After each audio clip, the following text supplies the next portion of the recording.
सभी साथियों को जय हिंद। मैं हूँ एलसी निषाद। आज हमारी मीडिया टीम मछली शहर के गुजराती राम अभिलाष पब्लिक स्कूल में मौजूद है और आज हमारे बीच में एक बहुत ही समाज सेवी भैया श्याम नारायण बिंद जी हमसे जुड़ चुके हैं, हमारे बीच में हैं। हम कुछ पलों में आपसे रूबरू कराते हैं।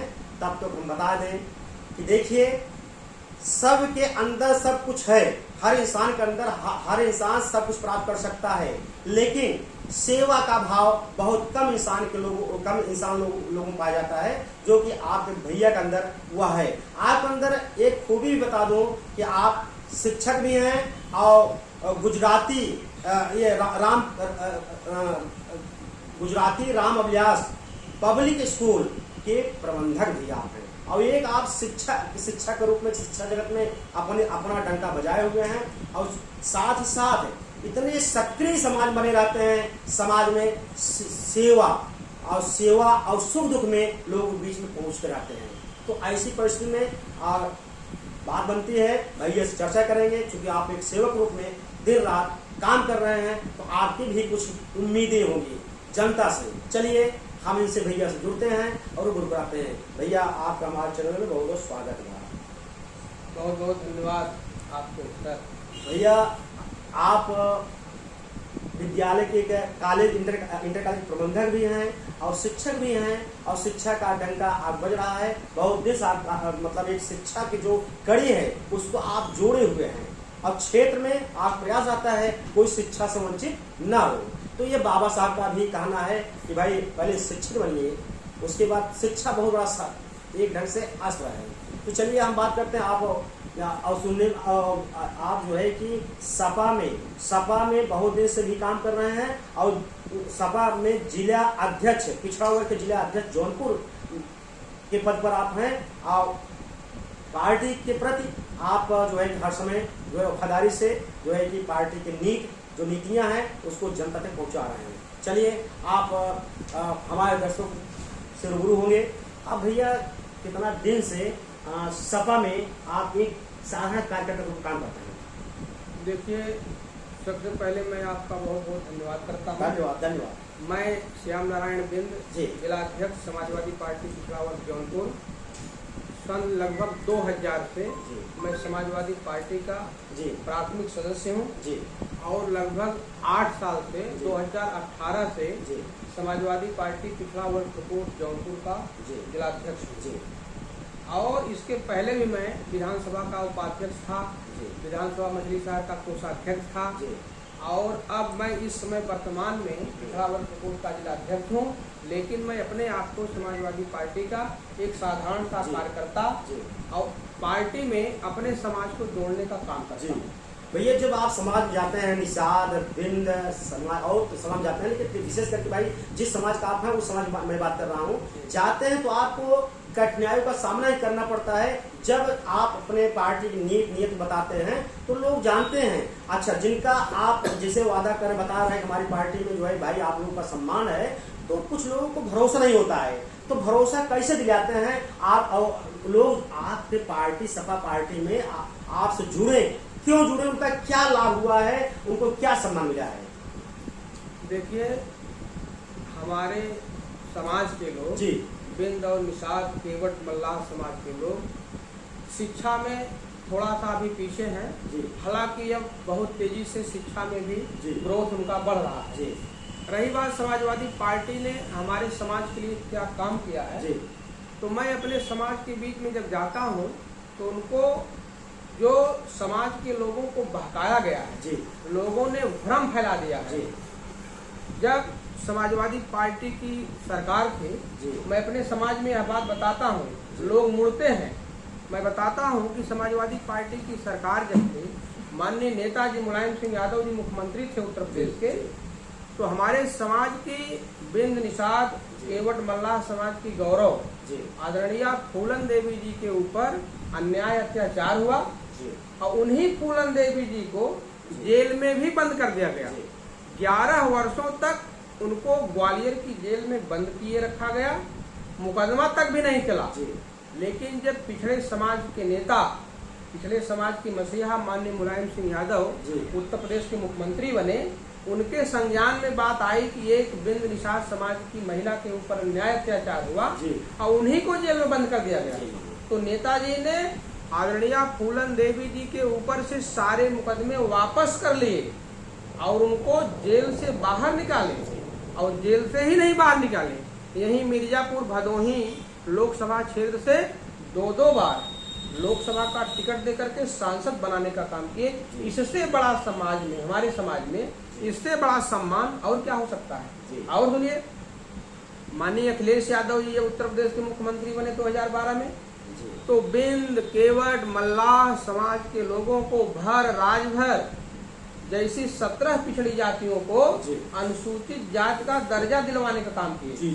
और विधानसभा में पारित हो गया प्रस्ताव। पूरे प्रदेश में बिंद, केवट, मल्लाह समाज के लोगों का, निषाद समाज के लोगों का अनुसूचित जाति का सर्टिफिकेट बनने लगा। लेकिन यही भारतीय जनता पार्टी के लोग और बहुजन समाज पार्टी के लोग अपने लोगों से, हमारे कुछ जो कम पढ़े लिखे लोग थे, उन्हीं के द्वारा हाई कोर्ट में मुकदमा करा करके उसको इष्ट करा दिए। अखिलेश यादव जी ने जो अनुसूचित जाति का दर्जा दिलवाए थे उसका सर्टिफिकेट बनने लगा था। और मैं अपने समाज में ये भी बताता हूँ कि हमारे समाज के महाराजा निषाद राज जी थे, उनका जन्म 5 अप्रैल को मनाया जाता है। अखिलेश यादव जी जब उत्तर प्रदेश के मुख्यमंत्री थे तो 5 अप्रैल को सार्वजनिक अवकाश कर दिए उत्तर प्रदेश में। पूरे प्रदेश के लोगों ने कहा कि भाई ये निषाद राज कौन है। तो हमारे समाज का सम्मान समाजवादी पार्टी में जब भी मुख्यमंत्री बने, चाहे माननीय मुलायम सिंह यादव जी रहे हों, चाहे अखिलेश यादव जी रहे हों, हमेशा सम्मान बढ़ाने का और सम्मान देने का काम कीजिए। दोस्तों, हम आपको बता दूं कि भैया जो है कि श्याम नारायण भैया बहुत सरल स्वभाव के धनी हैं, और जिससे इनकी मुलाकात हो जाती है इनके मुरीद हो जाते हैं, क्योंकि मतलब इनके अंदर कला भी है जोड़ने का। तो एक बात बनती है, हम आपसे एक फिर क्वेश्चन करते हैं कि भैया ये बतावा, आपका इंटर कॉलेज रहा, आपका एक ढंग से पारिवारिक पूर्वजनिक धरोहर बहुत बढ़िया रहा, तो कैसी प्रेरणा जगी कि आप यह सेवा, समाज सेवा आप करें, सेवक माध्यम तो और रहा कि आप कैसे आपके अंदर प्रेरणा जगी कि हमको ये पार्टी के माध्यम सेवा करना है।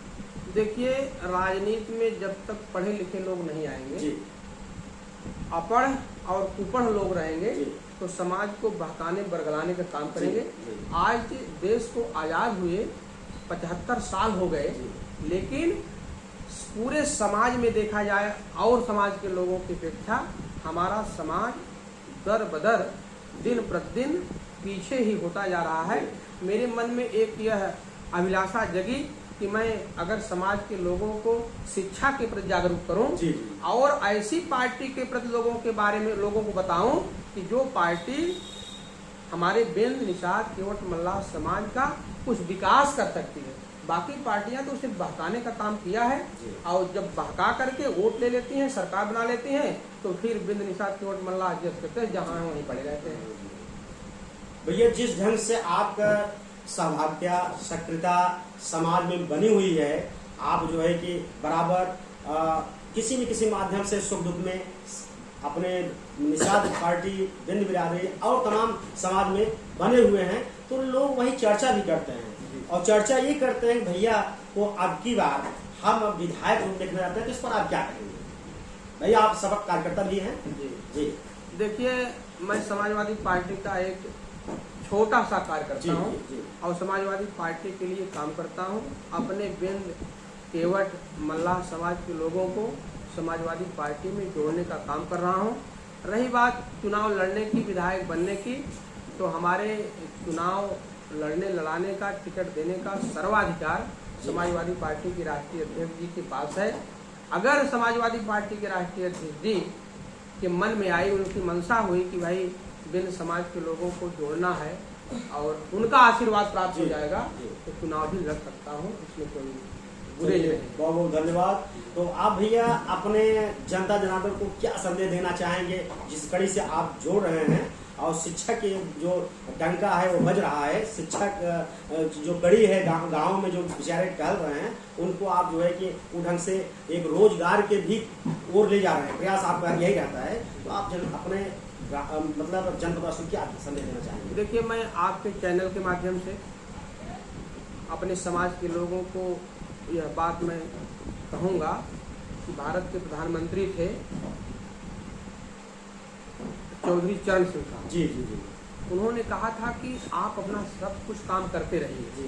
बच्चे पढ़ाई लिखाई करें, किसान खेती बाड़ी करें, लेकिन एक निगाह देश और प्रदेश की कुर्सियों पर लगाए रखें कि देश और प्रदेश में जो मुख्यमंत्री प्रधानमंत्री बैठे हैं हमारे बच्चों का भविष्य खराब तो नहीं कर रहे हैं। वो अपने दिमाग से सोचें, तर्क करें कि कौन सी सरकारें हमारे बच्चों का भविष्य खराब कर रही है और कौन सी सरकार आती है तो सर्व समाज के लिए एम्बुलेंस देने का काम करती है। कौन सी सरकार आती है तो सर्व समाज के लिए वो जब तक बेरोजगार लोग हैं उनको नौकरी देने का काम करते हैं। और जो कहते हैं समाजवादी पार्टी के राष्ट्रीय अध्यक्ष अखिलेश यादव जी कि जब तक मैं नौकरी नहीं दे पाऊंगा तब तक मैं बेरोजगारी भत्ते के रूप में हर बेरोजगार को 2-2 हज़ार रुपये बेरोजगारी भत्ता दूंगा। तो हमारे समाज के लोग और भी समाज के लोग अपने दिमाग में तर्क करें कि 1 रुपए की पर्ची सरकारी अस्पताल में बनती है, गरीब भाई लोग जाते हैं वहाँ पढ़े लिखे MBBS मेडिकल ऑफिसर डॉक्टर देखते हैं, तो 1 रुपए में उनको उनका इलाज होता है, फ्री में अस्पताल में दवा मिलती है। ये किसकी देन है? पूरे प्रदेश की सिंचाई फ्री हो गई है। वो क्या सिर्फ उसमें यादव हैं, सारे समाज के लोगों की सिंचाई फ्री है। वो जब इस बरसात के समय में किसी किसान को बिच्छू मार दिया, सर्प ने काट लिया, जब समाजवादी पार्टी की सरकार थी तो अखिलेश यादव भी ऐसे किसानों को 5-5 लाख रुपए किसान बीमा देने का काम करते थे। तो लोग सोचें, अपने दिमाग में तर्क करें कि कौन सी सरकार हमारे बच्चों का हमारा भविष्य देखती है, हमारे बच्चों के हित के बारे में सोचती है, हमारे हित के बारे में सोचती है। ये सब समाज के लोग सोचें, समझे, चिंतन करें। चलिए देखिए, अभी आपसे रूबरू हो रहे थे श्याम नारायण बिंद जी, और आप हमारे चैनल में अपना महत्वपूर्ण समय दिए, इसलिए आपको सर बहुत बहुत धन्यवाद। आपका भी बहुत बहुत। Cameraman Mausam Nishad, Shivaksh Pandey, bureau Jaunpur. Thank you sir, आपका भी धन्यवाद।